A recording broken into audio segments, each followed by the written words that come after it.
Lecture du livre des Actes des Apôtres.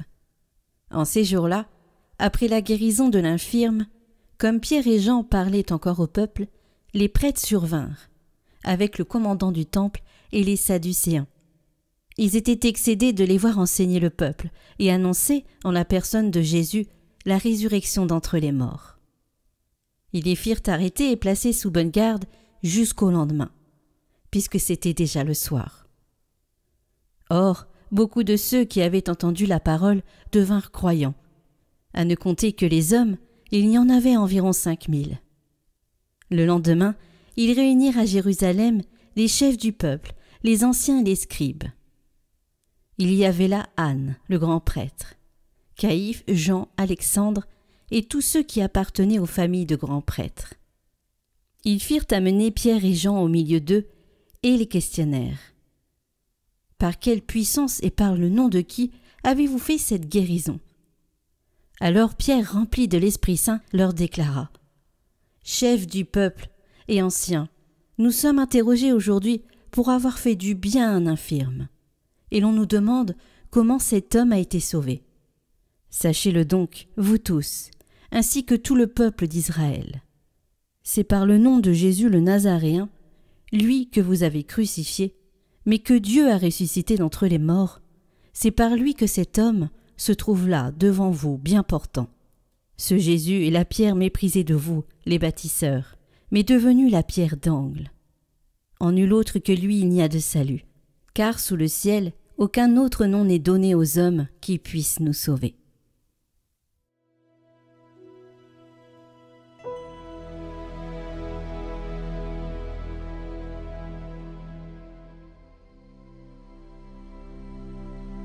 La pierre qu'ont rejetée les bâtisseurs est devenue la pierre d'angle. Rendez grâce au Seigneur, il est bon, éternel est son amour. Oui, que le dise Israël, éternel est son amour. Qu'ils le disent ceux qui craignent le Seigneur, éternel est son amour.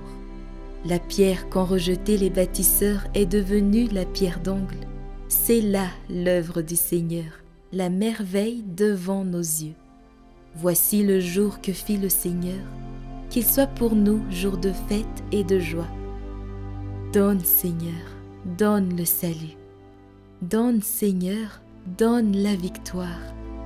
Béni soit au nom du Seigneur celui qui vient. De la maison du Seigneur, nous vous bénissons. Dieu, le Seigneur, nous illumine.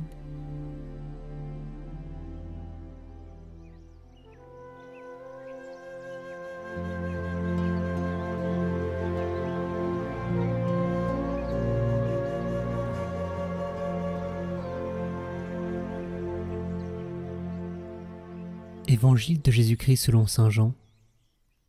En ce temps-là, Jésus se manifesta encore aux disciples, sur le bord de la mer de Tibériade. Et voici comment. Il y avait là, ensemble, Simon-Pierre, avec Thomas, appelé Didyme, c'est-à-dire jumeau, Nathanaël, de Cana de Galilée, les fils de Zébédée, et 2 autres de ses disciples. Simon-Pierre leur dit : « Je m'en vais à la pêche. » Ils lui répondent : « Nous aussi, nous allons avec toi. » Ils partirent et montèrent dans la barque. Or, cette nuit-là, ils ne prirent rien. Au lever du jour, Jésus se tenait sur le rivage, mais les disciples ne savaient pas que c'était lui. Jésus leur dit : « Les enfants, auriez-vous quelque chose à manger ? » Ils lui répondirent : « Non. » Il leur dit : « Jetez le filet à droite de la barque, et vous trouverez. » Ils jetèrent donc le filet, et cette fois ils n'arrivaient pas à le tirer, tellement il y avait de poissons. Alors le disciple que Jésus aimait dit à Pierre : « C'est le Seigneur !» Quand Simon-Pierre entendit que c'était le Seigneur, il passa un vêtement, car il n'avait rien sur lui, et il se jeta à l'eau. Les autres disciples arrivèrent en barque, traînant le filet plein de poissons. La terre n'était qu'à 100 de mètres. Une fois descendus à terre, ils aperçoivent, disposé là, un feu de braise avec du poisson posé dessus, et du pain. Jésus leur dit : « Apportez donc de ces poissons que vous venez de prendre. » Simon-Pierre remonta et tira jusqu'à terre le filet plein de gros poissons. Il y en avait 153. Et malgré cette quantité, le filet ne s'était pas déchiré. Jésus leur dit alors : « Venez manger. » Aucun des disciples n'osait lui demander : « Qui es-tu » Il savait que c'était le Seigneur. Jésus s'approche, il prend le pain et le leur donne. Et de même pour le poisson. C'était la 3e fois que Jésus, ressuscité d'entre les morts, se manifestait à ses disciples.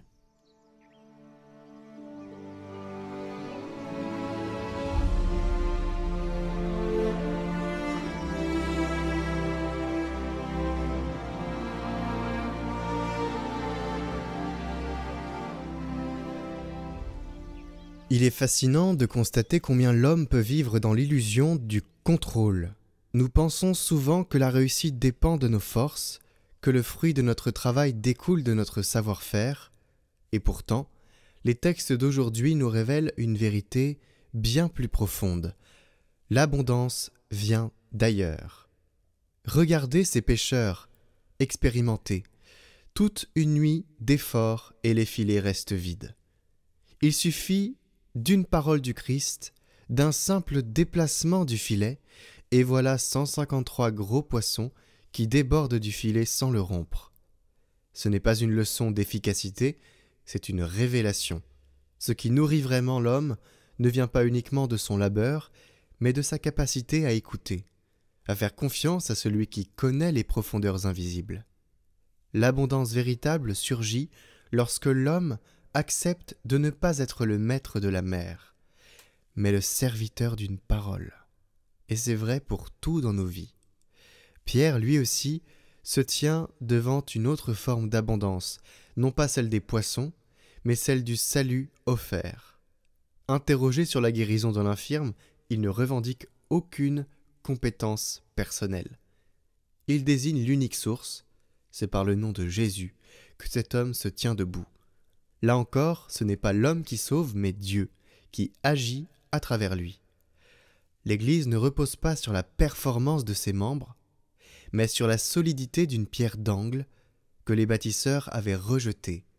Tout comme le filet ne se déchire pas malgré la quantité de poissons, l'Église demeure debout, non parce qu'elle serait habile ou puissante selon les critères du monde, mais parce que son fondement, c'est le Christ ressuscité. Ainsi, ces textes nous invitent à une liberté nouvelle, celle de ne plus tout mesurer à l'aune de nos efforts ou de nos mérites, mais d'entrer dans une logique de grâce. Dieu est ce maître du rivage, discret mais présent, qui prépare déjà le feu et le pain pendant que nous peinons encore au large. Il est celui qui donne avant même que nous sachions demander. Comme le chantait saint Grégoire de Narec, « Quand tu veux pardonner, tu le peux, quand tu veux nourrir, tu es déjà la source. » Alors apprenons à reconnaître cette abondance silencieuse dans nos vies et à répondre comme le disciple bien-aimé, c'est le Seigneur. Aujourd'hui, nous fêtons saint Marc, l'évangéliste au style vif et direct, celui qui ouvre son évangile sans détour. Commencement de l'évangile de Jésus-Christ, Fils de Dieu. Avec Marc, pas de longues introductions, on entre tout de suite dans l'action. Il est l'évangéliste de l'urgence, de l'immédiateté, de la bonne nouvelle. Son message est clair. L'évangile n'est pas une belle histoire à contempler de loin, mais un appel à se lever, à suivre le Christ sans tarder. Et c'est peut-être ce que nous pouvons retenir en ce jour. La foi chrétienne n'est pas faite pour attendre des jours meilleurs, ni pour rester sur le rivage en spectateur. Saint Marc nous pousse à répondre aujourd'hui, maintenant, à l'appel du Seigneur, comme Pierre qui se jette à l'eau dès qu'il reconnaît Jésus. Comme les apôtres envoyés, proclamer l'évangile à toute la création, nous sommes invités nous aussi à cette dynamique missionnaire qui nous met en mouvement. Et c'est important le mouvement dans la vie, chers amis. Alors en ce jour de la Saint-Marc, pourquoi ne pas faire un geste concret, même simple, pour annoncer le Christ autour de nous? Un mot, un sourire, une invitation à la prière, tout ce qui est lié de près ou de loin à l'Évangile, à partager. Avec saint Marc, l'Évangile devient mouvement, alors nous, ne restons pas immobiles. L'urgence de l'amour de Dieu est toujours actuelle, surtout dans notre monde.